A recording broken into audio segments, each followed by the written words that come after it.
सभी सुनने वालों को जय श्री राम। राम जी की असीम कृपा आप और आपके परिवार पर सदैव बनी रहे। आप सदैव आनंद में रहे, हंसते मुस्कुराते रहे, ऐसे हमारे हृदय से प्रार्थना और आशीर्वाद है। लोग भगवान को पाना बहुत ही मुश्किल काम समझते हैं। इतना मुश्किल भी नहीं है जितना लोग समझते हैं। आपको केवल 4 सीढ़ियां ही तो पार करनी है। 4 सीढ़ियां पार और भगवान के साक्षात दर्शन आपको हो जाएंगे। अब सवाल ये है कि वो 4 सीढ़ियां आखिर कौन सी है। तो हमारे संत कहते हैं, जाप मरे अजपा मरे और अनहद हु मर जाए और सुरती समाए शब्द में ताको काल न खाए।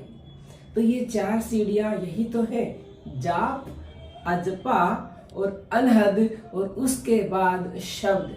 शब्द में जब सुरती समा जाएगी तो साक्षात आपको भगवान के दर्शन हो जाएंगे।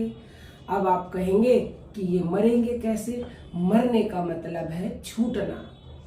जाप मतलब जो आप वाणी से जपते हो या फिर आप उपांशु करते हो या फिर आप मानसिक करते हो।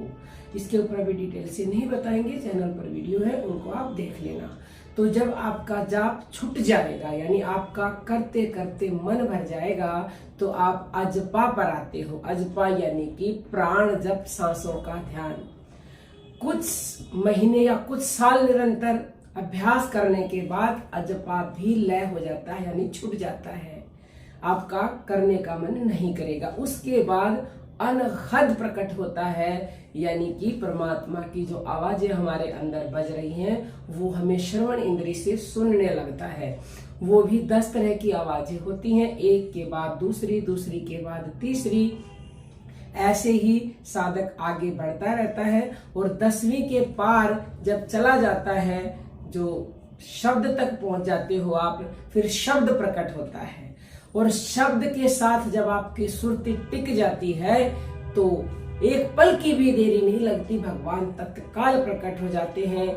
आप जो चाहते हो आपको अपने आप ही मिलने लगता है। आप सदा सदा के लिए परमानंद को प्राप्त कर लेते हो। तो भक्तों, ये काम मुश्किल भी नहीं है, लेकिन ये काम आप अपने आप नहीं कर सकते बिना सच्चे गुरु की शरण में जाए। गुरु की साधना पर पूर्ण विश्वास किए बिना आप आगे नहीं बढ़ सकते।